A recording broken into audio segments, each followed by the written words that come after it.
আলহামদুলিল্লাহ। সকলে জোরে বলেন আলহামদুলিল্লাহ।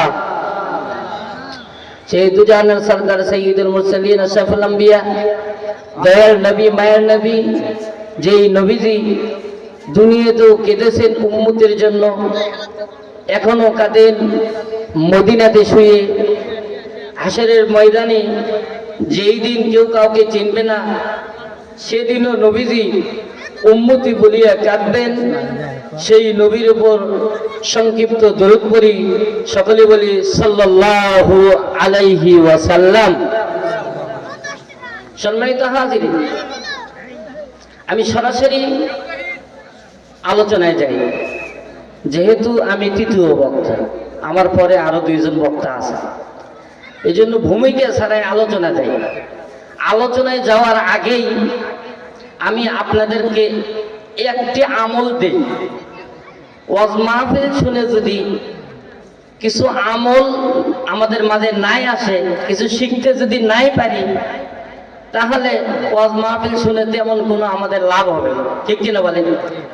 এখন তো আমরা হলো কোরআন হাদিসের ভালোবাসায় এখানে আসি না, আমরা আসি শুধু বক্তার কণ্ঠ ভালো হলে আসি, বক্তা কেমন হাসাইতে পারে আসি, বক্তা ভাইরাল কিনা, বক্তা 1.5 ইঞ্চি হোক, 2 ইঞ্চি হোক, 26 ইঞ্চি হোক, নাকি বক্তার যোগ্যতা কি?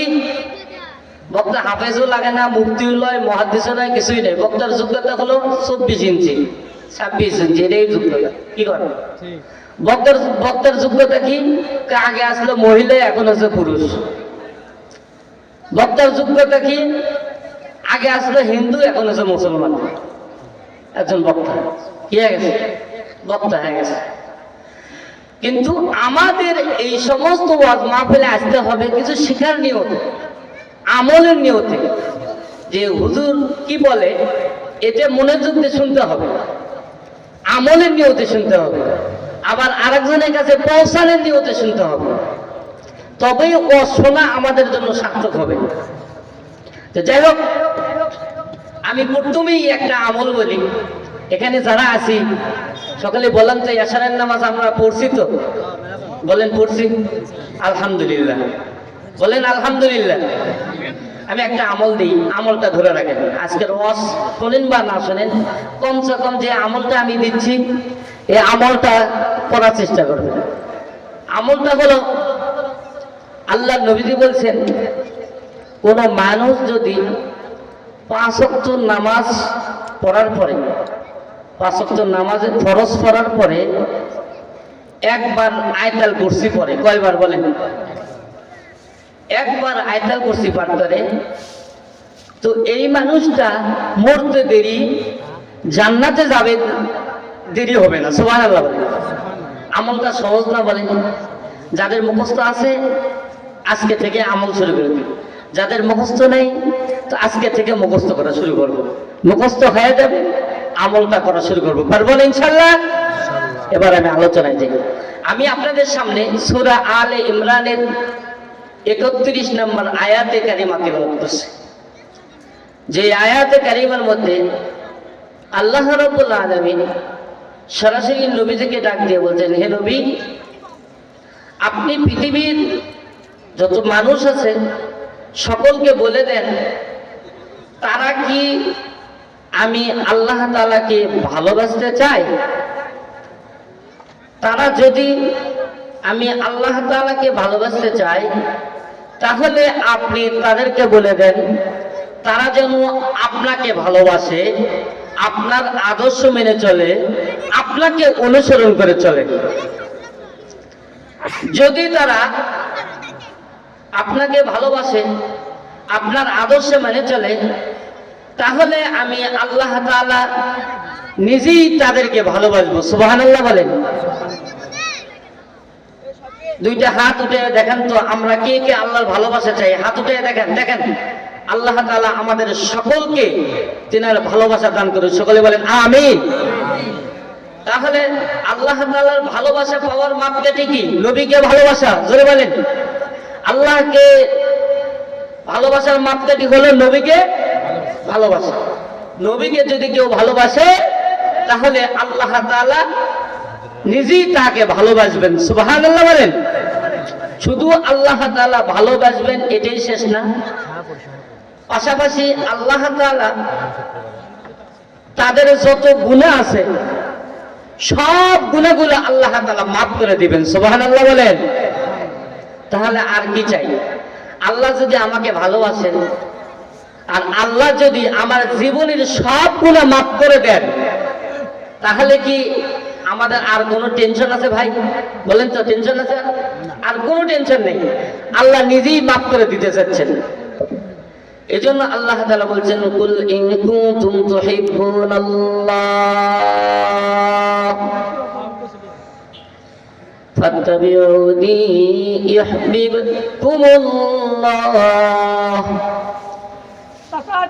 ওয়া ইয়াগফির লাকুম যুনুবাকুম ওয়াল্লাহু গফুরুর রহিম। আল্লাহু আকবার বলেন। আল্লাহ রাব্বুল আলামিন বলেছেন, ও নবী আপনি আপনার উম্মতদেরকে বলে দেন, তারা যদি আমি আল্লাহ তাআলার ভালোবাসা চায়, তারা যদি আমি আল্লাহ তাআলার মহব্বত পাইতে চাই, তারা যেন আপনাকে অনুসরণ করে, আপনাকে ভালোবাসে। তাহলে লাভ হলো দুইটি। কয়টি? জোরে বলেন। দুইটি। এক নম্বর লাভ হলো আল্লাহ তাআলা বলছেন, ইউহিব্বুকুমুল্লাহ, আমি আল্লাহ তাআলা নিজেই তাদেরকে ভালোবাসবো। সুবহানাল্লাহ বলেন। শুধু তাই নয়, আল্লাহ তাআলা আরো বলছেন, ওয়া ইয়াগফির লাকুম যুনুবাকুম, এবং তাদের জীবনের যত গুনাহ আছে সব গুনাহগুলো আমি আল্লাহ তাআলা মাফ করে দিব। সুবহানাল্লাহ বলেন। ও ভাই, আল্লাহকে ভালোবাসার মাপকাঠি হলো নবীকে ভালোবাসা। আর নবীকে ভালোবাসার মাপকাঠি শুনে যান, যেহেতু নবী আর দুনিয়াতে নাই, নবীকে কিভাবে ভালোবাসবো? আল্লাহর নবীজি সেই মাপকাঠিও দিয়ে গেছেন।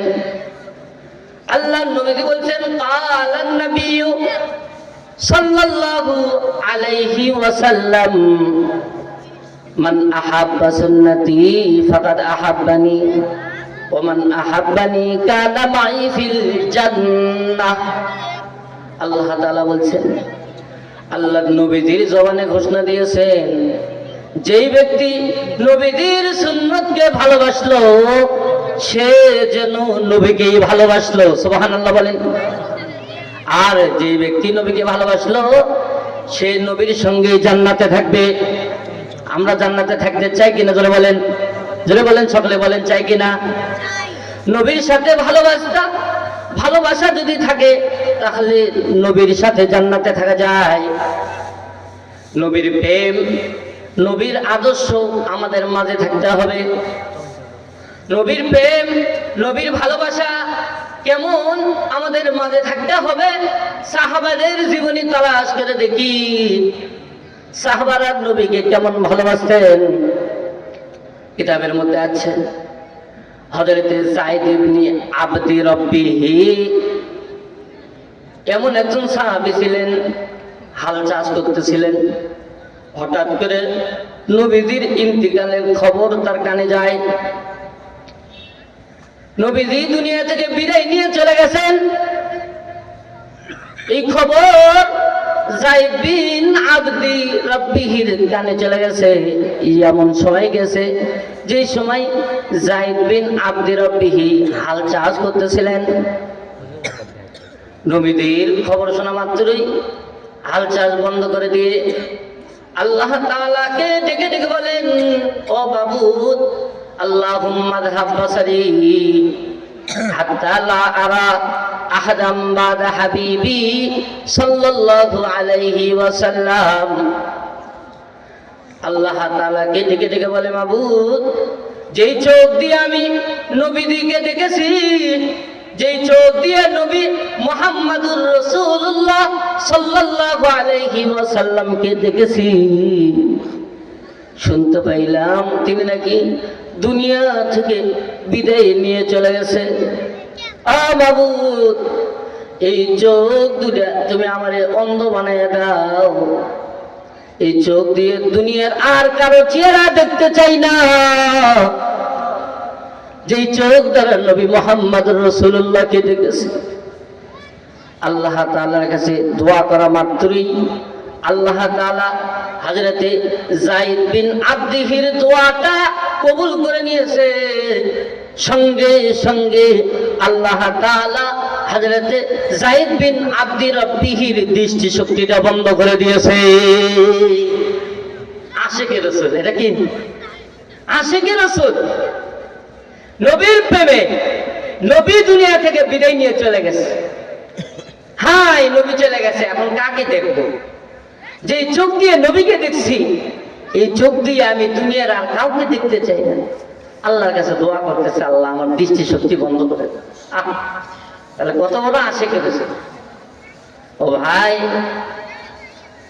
হযরত বিলাল রাদিয়াল্লাহু তাআলা আনহু নাম শুনছেন? বলেন বলেন, শুনছেন? উনি কি ধনী মানুষ ছিলেন নাকি গরিব ছিলেন? কালো কুৎসি ছিলেন, লেখাপড়াও ঠিক মতো জানতেন না, এমনকি নিজের নামটা পর্যন্ত সাইন করতে পারতেন না। এমন একজন গোলামের এত দাম, এত দাম। হযরতে বিলাল রাদিয়াল্লাহু তাআলা আনহুর সম্মান যদি এক পাল্লায় রাখা হয়, সারা পৃথিবীর আনাসে কানাসে যত আল্লাহর ওলিরা আছে, সমস্ত আল্লাহর ওলিদের ভালোবাসা, সমস্ত আল্লাহর ওলিদের সম্মান যদি এক পাল্লা রাখা হয়, তবুও হযরতে বিলাল রাদিয়াল্লাহু তাআলা আনহুর সম্মানের পাল্লাটাই বেশি ভারী হবে। ঠিক কিনা বলেন? কারণ কি বলেন? কারণ হলো একটাই, হযরতে বিলাল রাদিয়াল্লাহু তাআলা আনহুর ভালোবাসা ছিল কার সাথে বলেন? নবীদের সাথে, রাহমাতুল লিল আলামিনের সাথে হযরতে বিলাল রাদিয়াল্লাহু তাআলা আনহুর ভালোবাসা ছিল। কেমন ভালোবাসা ছিল? যে বিলাল এত দামি ছিল আল্লাহ তাআলার কাছে। আল্লাহর পয়গম্বর মিরাজের রাতে মিরাজ থেকে ফিরে এসে বলে, বিলাল এমন কি আমল করো, তুমি এমন কি আমল করো, জান্নাতে দেখলাম তুমি আমার আগে আগে হাঁটতেছো, তুমি আমার আগে আগে চলতেছো, তোমার পায়ের আওয়াজ আমি শুনলাম, এমন কি আমল করো? হযরত বিলাল ডাক দিয়ে বলে, ওগো আল্লাহর পয়গম্বর, যখনই ওযু ছুটে যায় সঙ্গে সঙ্গে আমি ওযু করে নেই। সুবহানাল্লাহ বলেন। সুন্দর একটা আমল না বলেন? ওযু ছুটে যাওয়া মাত্রই ওযু করে নেয়, সব সময় শরীরটা পবিত্র থাকে। এটাই তো একজন মুসলমানের সিফত বলেন। কারণ কার সামনে কখন মালাকুল মউত আসবে এটা কেউ বলতে পারি না। ঠিক কিনা বলেন? হঠাৎ করে আসবে রে ভাই। ওই যে এক আল্লাহর ওলির ঘটনা আছে, বাজারে যাই, টুকরির উপর কাঁচা তরকারি নিয়ে বাজারে যায় বিক্রি করার জন্য। হঠাৎ করে রাস্তার ভেতর আজরাইলের সাথে দেখা হয়ে যায়। আজরাইল ডাক দিয়ে কয়, ভাই ভাই, আমি আজরাইল তোমার জান খরচ করার জন্য এসেছি। এবার ওই গ্রাম্য মানুষটা ডাক দিয়ে বলে, ভাই আজরাইল, আমি তো তোমারই অপেক্ষায় ছিলাম, আমি তো ঘর থেকে বাইর হয়েছি, ওযু করেই বাইর হয়েছি। সুবহানাল্লাহ বলেন। এই যে মাথায় আমার টুপি দেখতেছেন আর মাথায় একটা গামছা পেছানো আছে, বাড়ির থেকে আসার সময় ওযু করে যাচ্ছি, শুধু 2 মিনিট সময় দেন, গামছাটা বিছাইয়া 2 রাকাত নামাজ পড়বো, তারপরে আপনি আমার রুহুটা বের করে নিয়ে যাবেন। দেখেন একজন মুসলমান কেমন সব সময় মৃত্যুর জন্য পরিস্থিতি। ঠিক কিনা বলেন? তো যাই হোক, বলতেছিলাম হযরতে বিলাল রাদিয়াল্লাহু তাআলা আনহুর সম্মান আল্লাহ তাআলার কাছে এত বেশি ছিল যে দয়ার নবী, মায়ার নবী যেই মসজিদের ইমামতি করতেন, সেই মসজিদের মুয়াজ্জিন করতেন হযরতে বিলাল রাদিয়াল্লাহু তাআলা আনহু। ঠিক কিনা জোরে বলেন? ও ভাই, রাহমাতুল লিল আলামিন, সারা বিশ্বের নবী, নবীদের নবী, এমন একজন নবী যেই মসজিদের ইমামতি করে, সেই মসজিদের মুয়াজ্জিন হওয়া এটা সাধারণ কোনো বিষয় নয় রে ভাই। বিলাল রাদিয়াল্লাহু তাআলা সেই মসজিদের মুয়াজ্জিনি করতেন। ও ভাই, বিলাল রাদিয়াল্লাহু তাআলার মধ্যে নবীর প্রেম এমন ছিল, তো একটু খেল করে শোনেন রে ভাই, কেমন ছিল। সারা পৃথিবীর আনাচে কানাচে থেকে নবীর আশিকেরা হজে যায় নবীদের রওজার পাশে, ঠিক কিনা বলেন? নবীদের রওজার পাশে তারা এক বন্ধন করে দেয়। এখানে হাজির সাহেব আছে নাকি কেউ?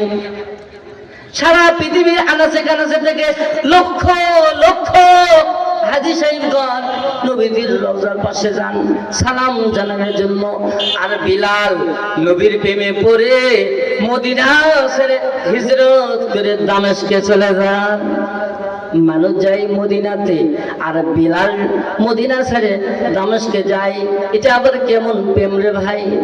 তাই এটা এমন একটা প্রেম, নবীদের ইন্তিকালের পরে বিলাল রাদিয়াল্লাহু তাআলা আর মদিনায় থাকতে পারে না। রাস্তা চলে নবীর কথা মনে হয়, ঘরে যায় নবীর কথা মনে হয়, মসজিদে আযান দিলে নবীজি নামাজ পড়তেন এই কথা মনে হয়, কলিজাটা ফেটে যাওয়ার লাগে।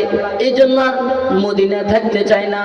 কিতাবের মধ্যে এসেছে হযরতে বিলাল রাদিয়াল্লাহু তাআলা বাড়িতে গিয়ে নিজের টান টুকলা সব কিছু বাদিয়া এবার নবীদের রওজার পাশে গিয়া নবীজিকে ডাক দিয়ে বলে, ও আল্লাহর পয়গম্বর, এতদিন আপনি রাস্তা চললে আমি বিলাল আগে আগে চলতাম, আপনি আমার পিছনে পিছনে চলতেন।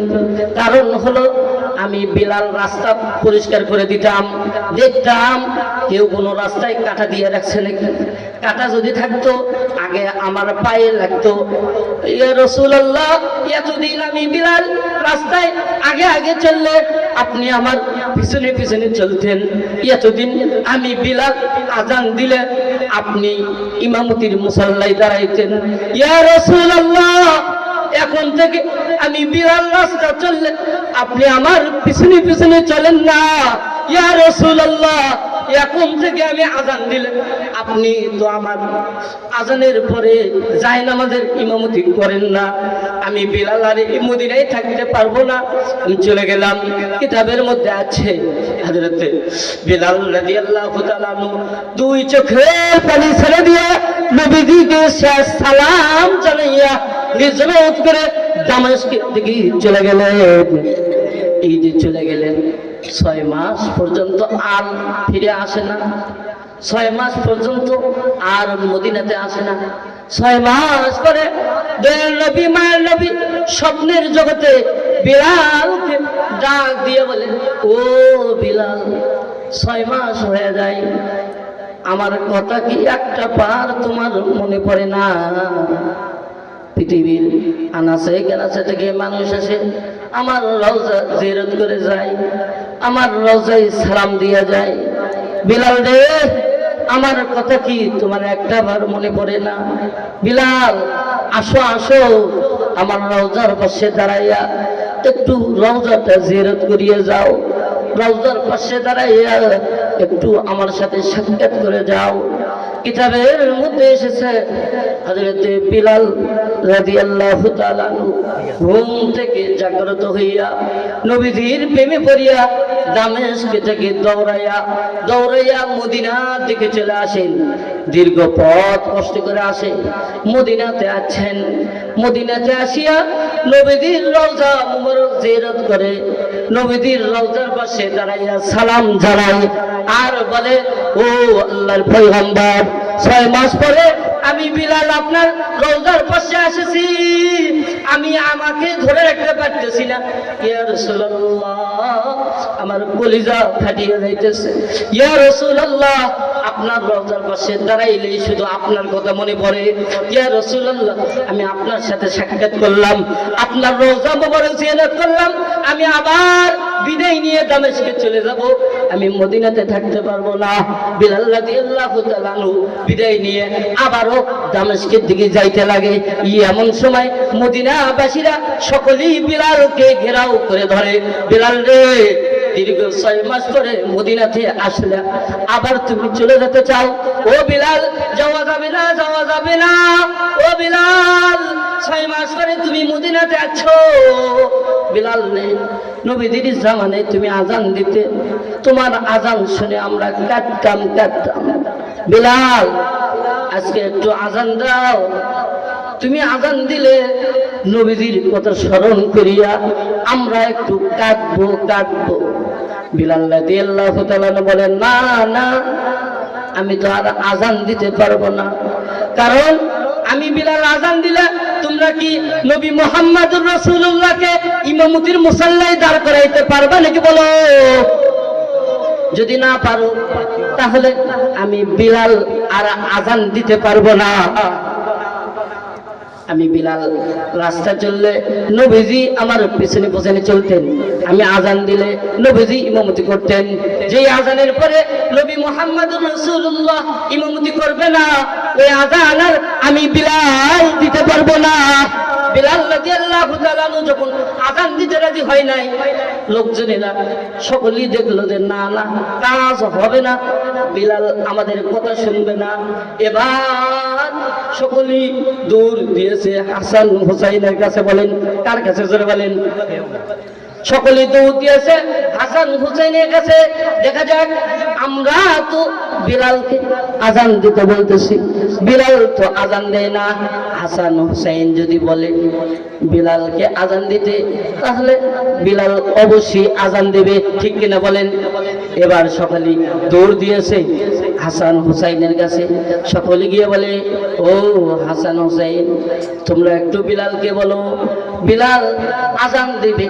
তার আজান শুনিয়া আমরা নবীজির কথা স্মরণ করিয়া একটু কাঁদবো। যাও তোমরা দুইজনে বিলালকে বলো, সে যেন আজান দেয়।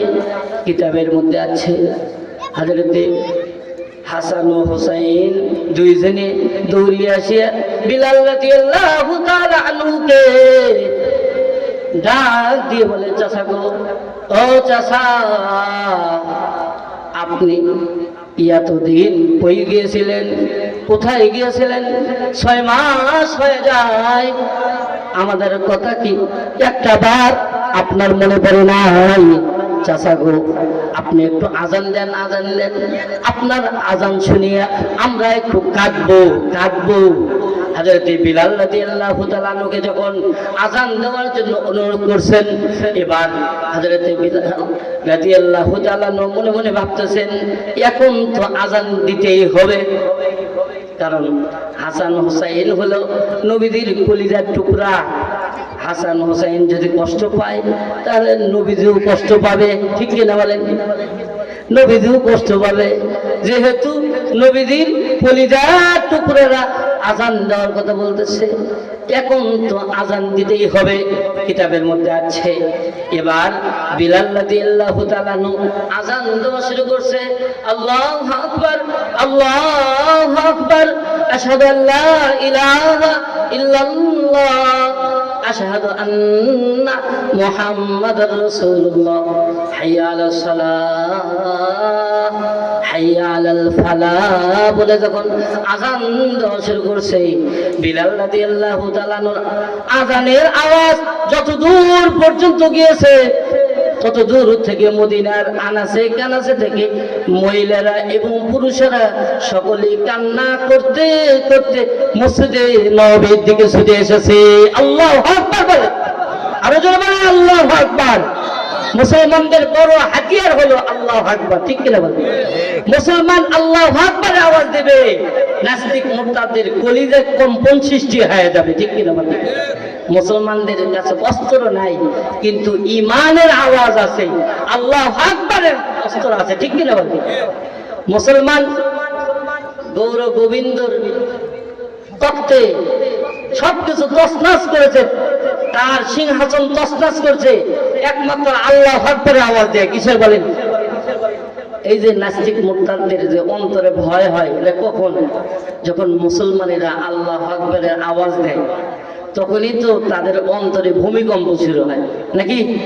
তার প্রমাণ দেখেন, মুসলমানেরা যখন আল্লাহু আকবারের আওয়াজ দেয়, তখন যে নাস্তিক মুনকারদের অন্তরে কম্পন সৃষ্টি হয়, তার প্রমাণ হলো এই আল্লাহু আকবারের আওয়াজ, যে আওয়াজটা হযরতে বিলাল রাদিয়াল্লাহু তাআলা আনহু মক্কা বিজয়ের পরে বাইতুল্লাহতে উঠে দিয়েছিল। সুবহানাল্লাহ।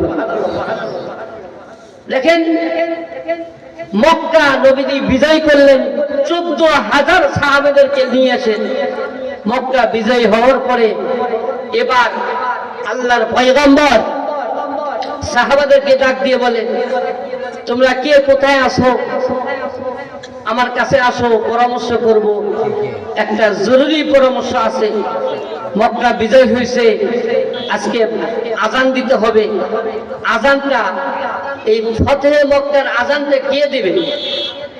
যে আজানের পরে আমি নবীজি স্বয়ং ইমামতি করব বাইতুল্লাহ। সুবহানাল্লাহ বলে। সাহাবাদেরকে লইয়া, 14,000 সাহাবাদেরকে লইয়া আল্লাহর পয়গম্বর পরামর্শ দিচ্ছেন। কেউ বলে, ইয়া রাসূলুল্লাহ, আজকে ফতেহ মক্কার আজান হবে, বাইতুল্লাহতে আজান হবে, এটা তো কিয়ামত পর্যন্ত একটা ইতিহাস হয়ে থাকবে। কিয়ামত পর্যন্ত যত উম্মত আসবে সকলেই তো এই আজান সম্পর্কে জানবে, কে আজান দিয়েছে। তাহলে আজকে আজানটা এমন একজন মানুষ দিতে হবে, যেই মানুষটা অত্যন্ত নামি দামি মানুষ। তাহলে কাক দিয়ে আজান দেওয়া যায়? কেউ বলে, ইয়া রাসূলুল্লাহ, হযরত আবু বকর আজান দেবে। কেউ বলে, ইয়া রাসূলুল্লাহ, আজকের আজানটা ওমর দেবে। কেউ বলে, ইয়া রাসূলুল্লাহ, আজকের আজানটা হযরত ওসমান দেবে। কেউ বলে, ইয়া রাসূলুল্লাহ, আজকের আজানটা হযরত আলী দেবে। কেউ বলে সালমান ফারসি দেবে। এক একজন এক এক সাহাবার নাম বলে। তাদের মধ্যে থেকে হঠাৎ একজন বলে, ইয়া রাসূলুল্লাহ, আজকে আজান দেবে ওই যে কালো হাবশী গোলাম বিলাল রাদিয়াল্লাহু তাআলা আনহু। সুবহানাল্লাহ। মক্কা বিজয়ের দিনের আজান, ফতেহ মক্কা হয়েছে। এই বিজয়ের আজান বাইতুল্লাহ ছাদের উপর উঠে দিবে। কে দিবে? সেই দিনও কেউ বলতেছে বিলাল। আল্লাহর পয়গম্বর বলে, আমি তো সকলের কাছ থেকে এই পরামর্শ নিলাম, আজকের আজানটা বিলাল দিলেই সুন্দর হবে। বিলালকে ছাড়া মানাইবে না আজকের আজান। সুবহানাল্লাহ বলেন। কারণ কি বলেন? বিলালের মধ্যে নবীর এমন প্রেম ছিল। বিলাল রাদিয়াল্লাহু তাআলা ইসলামের জন্য এত কষ্ট করছে। উমাইয়ার গোলাম ছিল, কি ছিল? উমাইয়ার গোলাম ছিল। একদিন একটা কাজ করতে দেরি হয়েছে, উমাইয়া বাড়ি থেকে হযরত বিলালকে বাইর করে দিয়েছে। বিলাল রাদিয়াল্লাহু তাআলা রাস্তার মোড়ে বসিয়া কান্না করতেছে, গোলাম, খাবারের কোনো ব্যবস্থা নাই। একদিন, 2 দিন, 3 দিন চলে যায়, খাবারের কোনো ব্যবস্থা নাই। রাস্তার পাশ দিয়ে মানুষ যায়, বিলালকে ডাক দিয়ে বলে, বিলাল, তুমি কাঁদো কেন, কি হয়েছে? বিলাল বলে, আমার মালিক আমাকে বাড়ি থেকে বাইর করে দিয়েছে, খাবার দেয় না, 3 দিন ধরে কোনো খাবার নেই। শুধু জিজ্ঞেস করে আর মানুষ শুনে চলে যায়। কেউ বলে না, বিলাল চলো, আমার সাথে চলো। তখনও মুসলমান হন নাই। ওই পথে 3 দিন পরে দয়ার নবী, মায়ের নবীও যাইতেছেন। যাওয়ার সময় বিলালকে ডাক দিয়ে বলে, বিলাল, কি হয়েছে, তুমি কাঁদো কেন, কাঁদো? বিলাল রাদিয়াল্লাহু তাআলা নবীকে চিনতে পারে নাই, তখনও চিনতে পারে নাই। বিলাল নবীজিকে বলে যে আমার মালিক আমাকে অনেক কষ্ট দেয়, খাবার দেয় না, বাড়ি থেকে বাইরে করে দিয়েছে। আল্লাহর পয়গম্বর এই কথা শোনা মাত্রই বিলালের সাথে আর কথা না বলে দৌড়িয়ে বাড়িতে গেছেন। বলেন, একটা মানুষ যদি 3 দিন ধরে অনাহারে থাকে, তার সাথে গল্প করা আগে দরকার নাকি তার খাবারের ব্যবস্থা করা আগে দরকার? বলেন, খাবারের আগে ব্যবস্থা করতে হবে। কারণ এমনিতেই 3 দিন ধরে ক্ষুধার্ত থাকার কারণে মুখ দিয়ে আওয়াজও ঠিক মতো বাইর হইতেছে। আল্লাহর পয়গম্বর বিলালের মুখ থেকে যখন শুনছে 3 দিন ধরে ক্ষুধার্ত, নবীজি দৌড়ে গিয়েছে নিজের বাড়ি থেকে। বিলাল ডাক দিয়ে বলে, আপনিও তো আমার কথা শুনিয়া আমাকে কিছু না বলেই চলে যাচ্ছেন অন্যান্য মানুষের মতোই। নবীজি তারপরও তার কথা উত্তর না দিয়ে তাড়াতাড়ি বাড়িতে গেছে। বাড়িতে গিয়া বিবিদেরকে সালাম দিয়ে বলে, বিবিরে ঘরে কোনো খাবার আসেনি। বিবি ডাক দিয়ে বলে, ও আল্লাহর পয়গম্বর, আজকে 3টা দিন ধরে আমাদের বাড়ির চুলায় কোনো আগুন জ্বলে না। 1 পিয়ালা দুধ হাদিয়া ছিল, কিছু দুধ আপনার জন্য রাখছি, আপনি খান, আপনি পান করেন। নবীজি বলে, দাও দাও দাও। বিলাল ক্ষুধার্ত, 3 দিন ধরে অনাহারে রাস্তায় বসে বসে কান্না করতেছে, দুধটুকু দাও, আমি বিলালকে পান করাইব। আল্লাহর নবীজি দুধটুকু লইয়া বিলালের কাছে যায়, ডাক দিয়ে বলে, বিলাল, বিলাল, এই যে দুধটুকু তুমি পান করো, পান করার পরে একটু শক্তি হবে। আল্লাহর পয়গম্বর নিজেও 3 দিন ধরে ক্ষুধার্ত।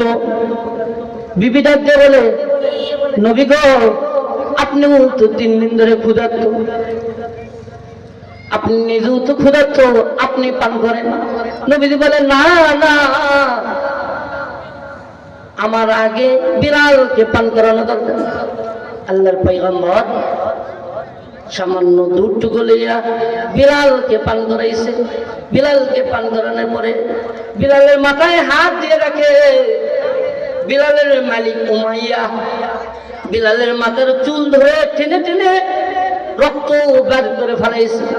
আল্লাহর নবীজি নিজের হাতটা বিলালের মাথায় সুন্দর করে বুলাইয়া দেয় এবং নিজের চাদর দিয়ে বিলাল রাদিয়াল্লাহু তাআলা মাথাটা ঢাকিয়ে দেয়। অনেক আদর যত্ন করে, করার উপরে এবার বিলালকে বলে, বিলাল বলো, তোমার মালিক কেন তোমার উপর রাগ করছে বলো। বিলাল ডাক দিয়ে বলে, আমাকে কিছু জব পিসার জন্য দিয়েছিল, যাতা ঘুরাইয়া ঘুরাইয়া জবগুলো পিসাইতে হয়, তো আমার শক্তি ছিল না, ক্ষুধার্ত ছিলাম, কাজটা ঠিক মতো করতে পারি নাই। এই জন্য আমার মালিক আমার চুল ধরে টেনে টেনে আমার চুলগুলো উপরে ফেলাইছে এবং আমার মাথা দিয়ে রক্ত বের করে ফেলাইছে, আমাকে অনেক কষ্ট দিয়েছে, বাড়ি থেকে বাইর করে দিয়েছে। আল্লাহর পয়গম্বর ডাক দিয়ে বলে, ও বিলাল, আমাকে লইয়া চলো, আমি নিজের হাতে তোমার কাজগুলো করে দেব। সুবহানাল্লাহ। আল্লাহর পয়গম্বর বিলালের সঙ্গে যায়। বিলালকে ডাক দিয়ে বলে, বিলাল, তোমার কাজ কোন কাজগুলো, ওই কাজগুলো আমাকে দেখাও, আমাকে দাও। বিলাল রাদিয়াল্লাহু তাআলা নবীজিকে দেখাই দিয়েছে। কিতাবের মধ্যে আছে, আল্লাহর পয়গম্বর নিজের গায়ের চাদর মুবারক দিয়ে বিলালকে পাছাইয়া বিলালকে ডাক দিয়ে বলে, বিলাল, তুমি ঘুমাও, আমি তোমার বাকি কাজগুলো করে দিতেছি। এটাই হলো রাহমাতুল লিল আলামিন। আল্লাহর নবী কাজ করতেছে, বিলাল ঘুমাইতেছে, কারণ ক্ষুধার্ত মানুষ ছিলেন, 3 দিন ধরে অনাহার ছিলেন, দুর্বল হয়ে গেছে, ঘুমাইতেছে। কিতাবের মধ্যে আছে, হযরতে বিলাল ডাক দিয়ে বলে, আমি মাঝে মাঝে চাদরের ফাঁক দিয়ে দেখতাম নবীজি যাতা ঘুরাইতে ঘুরাইতে ক্লান্ত হয়ে গেছে, নবীজির হাত আর চলে না, নবীজি নিজের মারির দাঁত দিয়ে মাথাটা শক্ত করে কামড় দিয়ে মাথা দিয়ে এবার আবার ঘুরাইতেছে ঘুরাইতেছে। আমি দেখতে দেখতে আর ঘুমাইতে পারি নাই, লাফ দিয়ে যা বলি, আপনি কে গো, কে আপনি? আমি বিলালকে এত ভালোবাসেন? আমি বিলাল একজন গোলাম, আমি বিলাল একজন কালো কুৎসিত মানুষ, গোলামের ঘরের গোলাম, আমার বাপও গোলাম ছিল, লেখাপড়া কিছুই নাই, আমার তো কিছুই নাই, তারপরেও আপনি এত সুন্দর মানুষ, আপনি আমাকে এত ভালোবাসেন, আপনার পরিচয়টা কি একটু দেন, আপনার পরিচয়টা একটু দেন। নবীজি বলে, আমার পরিচয় তুমি শুনতে চাও? আমার পরিচয় শুনে তুমি কি করবা? সব মানুষই তো আমার নামটা ঘৃণা করে, আমার নাম শুনলেই বলে পাগল, তুমি আমার নাম শুনে কি করবা? বিলাল বলে, এত সুন্দর মানুষ যে একজন গোলামেরও উপকার করে, একজন গোলামকেও এত ভালোবাসে, নিজে না খেয়ে গোলামকে খাওয়াইছে, এই মানুষটা কোনোদিন পাগল হতে পারে না। আপনি বলেন, আপনার পরিচয় দেন। আল্লাহর পয়গম্বর ডাক দিয়ে বলে, বিলাল আমি গোলাম আব্দুল্লাহর বেটা মুহাম্মদ সাল্লাল্লাহু আব্দুল্লাহর বেটা মোহাম্মদ আমি। বিলাল বলে, যখনই শুনছি আমি যে আব্দুল্লাহর বেটা মোহাম্মদ, আমি লাফ দিয়ে গিয়ে নবীজিকে বলি, তাহলে কি আপনি কি শেষ জামানার শেষ নবী নাকি? নবীজি বলে, হ্যাঁ আমি শেষ জামানার শেষ নবী। বিলাল বলে, আমি এই কথা শোনা মাত্রই দৌড়ে গিয়ে নবীজিকে জড়াইয়া ধরি, নবীজিকে ডাক দিয়ে বলি, ও আল্লাহর পয়গম্বর, অনেক মানুষের মুখে আপনার কথা শুনছি, আজকে আমি সরাসরি আপনাকে দেখা পেয়েছি। আর দেরি নাই, আপনার হাতে হাত রাখে আমি বিলালকে কালিমা পড়ে মুসলমান বানায়া দেন। সুবহানাল্লাহ। আরো জোরে বলেন, হয় নাই সুবহানাল্লাহ? তাহলে বিলাল রাদিয়াল্লাহু তাআলার মধ্যে কেমন প্রেম ছিল বলেন, কেমন আশিকে রাসূল ছিল। উমাইয়া যখন গোলাম ছিল, উমাইয়া কি করতো, মাঝে মধ্যে হাত পায়ে দড়ি লাগাইতো, হাত পায়ে রশি দিয়ে বাঁধিয়া লোক লাগাই দিত। বিলালকে ওই রশি ধরে শেষরাইয়া টেনে এসে পাহাড়ের উপর উঠানো হইতো। বারবার পাহাড়ে উঠাইতো, বারবার নামাইতো। এই বারবার উঠানোর কারণে এবং বারবার নামানোর কারণে হযরতে বিলাল রাদিয়াল্লাহু তাআলার শরীর থেকে চামড়া গুলো খসে খসে রক্ত এবং হাড্ডি পর্যন্ত বাইর হয়ে যেত। এত কষ্ট করছে, এত কষ্ট করছে। শুধু তাই নয়, নবীদের হাতে হাত রেখে যখন কালিমা পড়ে মুসলমান হয়েছে, সব সময় শুধু আহাদ আহাদ, আল্লাহ এক, আল্লাহ ছাড়া কোনো মাবুদ নাই, সব সময় আল্লাহর নাম জপতেন। উমাইয়া যখন এই খবর পাইল যে বিলালকে এত কষ্ট দেই, তবুও বিলাল শুধু আহাদ আহাদ বলে, শুধু আল্লাহ এক, আল্লাহ এক, আল্লাহ ছাড়া কোনো ইলাহ নাই, এই কথা সব সময় বলে। এবার বিলাল রাদিয়াল্লাহু তাআলা আনহু যেই জিহ্বা দিয়া আল্লাহ তাআলাকে ডাকে, উমাইয়া শয়তান এই ইবলিস কি করিতেছে, বলে বিলাল তোমার জিহ্বাটাকে আমি ব্যাট মারায়া দেব, তুমি কেমনে তোমার আল্লাহকে ডাকো দেখি। কিতাবের মধ্যে আছে, উমাইয়া হযরতে বিলাল রাদিয়াল্লাহু তাআলা আনহুর জিহ্বাটা টান দিয়ে এবার বের করিয়া জিহ্বার মধ্যে লোহার পেরাক লাগাইয়া দিয়েছে। জিহ্বার মধ্যে লোহার পেরাক লাগাইয়া দিয়েছে। তারপরেও বিলাল শুধু বলে আহাদ আহাদ। ইসলামের জন্য এত কষ্ট করছে, এই জন্য নবীজি বলে আজকে ফাতহে মক্কার আজান দেবে বিলাল, বিলালকেই মানায়। বিলাল যদি আজান না দেয় তাহলে মানাইবে না। সুবহানাল্লাহ বলেন। তাহলে ফাতহে মক্কার আজান কে দিবে বলেন? বিলাল দেবে। বিলাল রাদিয়াল্লাহু তাআলা আনহু এবার বাইতুল্লাহর ছাদে উঠে আজান দেওয়া শুরু করছে। বাইতুল্লাহর ছাদে উঠে আজান দিয়েছে। কিছু সময় পরে নামাজ হবে। সাহাবাদেরকে আল্লাহর নবী বলছেন, সকলে যাও ওযু করে আসো।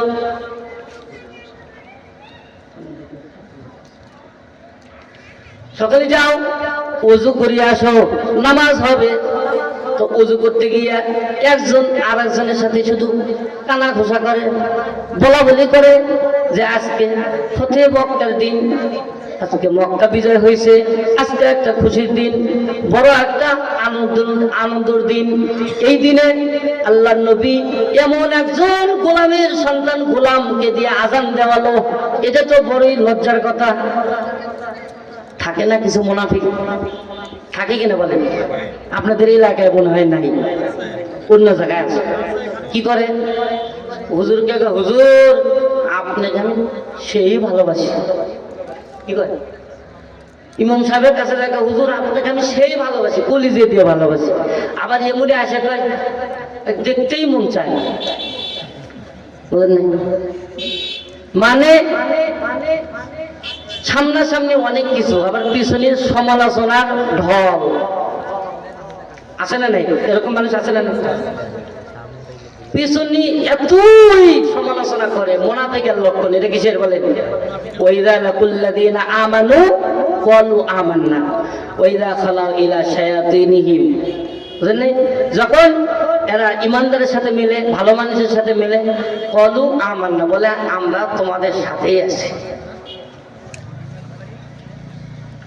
আবার যখন ওই ইবলিসের সাথে মিলে, তখন বলে যে আমরা তোমাদের সাথেই আছি। নাকি এরকম মানুষ আছে না নাকি? এটা হলো একটা মুনাফিকের আলামত। এইগুলো সামনাসামনি একরকম, পিছনে দেয় আর একরকম। তো ওই জামানাও কিছু মানুষ আছে নবীজির হাতে ইমান নিয়েছে, কিন্তু নতুন নতুন ইমান নিয়েছে, তো এখনো কুফুরিটা ভিতর থেকে ছাড়তে পারে নাই। পিছনে পিছনে আলোচনা করতেছে, মোহাম্মদ একজন গোলাম দিয়ে আজান দিল, এটা কি ঠিক হলো? এই কানা ঘুষা করতে করতে আওয়াজটা নবীর কানে হচ্ছে। নবীজি জিবরাইল আলাইহিস সালাতু ওয়াস সালামকে ডাক দেয়, জিবরাইল মানুষের রূপ ধারণ করে ওদের মাঝে যাও। ওরা তো শুধু বিলালের উপরটাই দেখছে, বিলালের ভেতরের কলিজা তো কেউ দেখে নাই। বিলালের ভেতরের কলিজা দেখে নাই। বিলালের অন্তরে কি আশিকে রাসূল বিলাল? সাধারণ কোনো মানুষ দিয়ে আমি আজান দেওয়াই নেই। তো যাই হোক, বলতেছিলাম এই একজন গোলাম, কালো কুৎসিত হাবশা দেশের মানুষ, কোনো লেখাপড়া পারতেন না, নিজের নামটাও সাইন করতে পারতেন না, কিন্তু এই বিলালের সম্মান এত বেশি ছিল। কেন এত বেশি ছিল বলেন? যে নবীজিকে ভালোবাসতেন। নবীজিকে ভালোবাসার কারণে আল্লাহ তাআলা তাকে এমন মর্যাদা দান করছেন। দয়ার সাগর রহমতুল লিল আলামিন যেই মসজিদের ইমামতি করতেন, সেই মসজিদের আযান দিতেন হযরতে बिलाल रज़ियल्लाहु ताला अन्हु। दुनिया की मुअज़्ज़िन में तेरा नाम रहेगा, बिलाल तेरा नाम से इस्लाम रहेगा। दुनिया की सदाकत में तेरा नाम रहेगा, सिद्दीक तेरा नाम से इस्लाम रहेगा, सिद्दीक तेरा नाम से इस्लाम रहेगा। दुनिया की सियासत में तेरा नाम रहेगा, फारूक तेरा नाम से इस्लाम रहेगा, फारूक तेरा नाम से इस्लाम रहेगा। दुनिया की शुजाअत में तेरा नाम रहेगा, उस्मान तेरा नाम से इस्लाम रहेगा, उस्मान तेरा नाम से इस्लाम रहेगा। दुनिया की मुअज़्ज़िन में तेरा नाम रहेगा, बिलाल तेरा नाम से इस्लाम रहेगा, बिलाल तेरा नाम से इस्लाम रहेगा। ठीक কি না জোরে বলেন? ও ভাই, নবীজির আদর্শ আমাদের মাঝে আসতে হবে, নবীজির ভালোবাসা আমাদের মাঝে থাকতে হবে।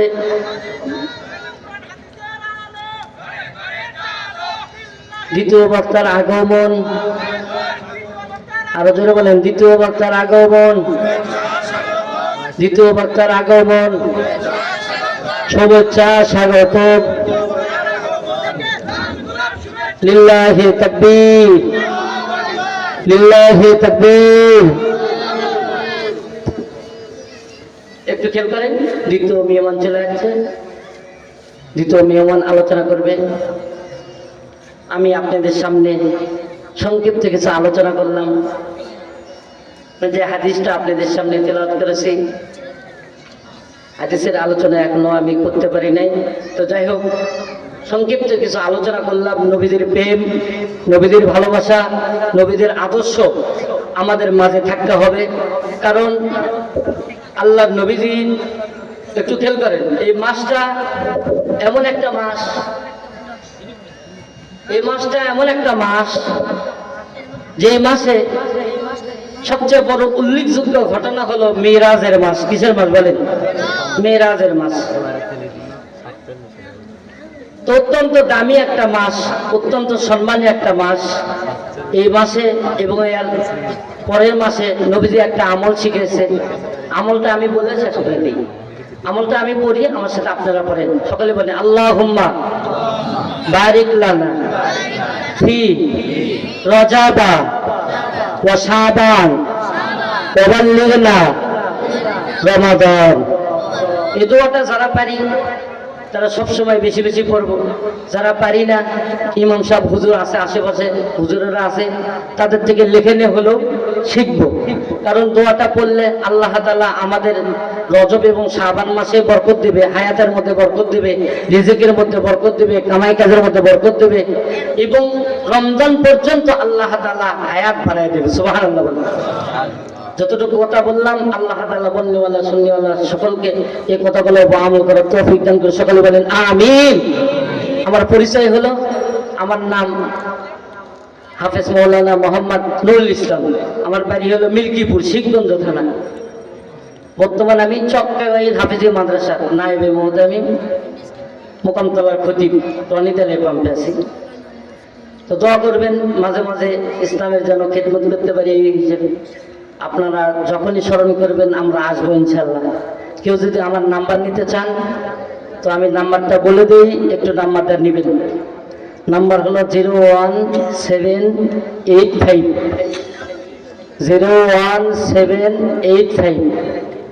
372794। আমার কাছে কার্ড আছে, কেউ যদি কার্ড নিতে চান তো আমার সাথে দেখা করবেন। আসসালামু আলাইকুম ওয়া রাহমাতুল্লাহি ওয়া বারাকাতুহু।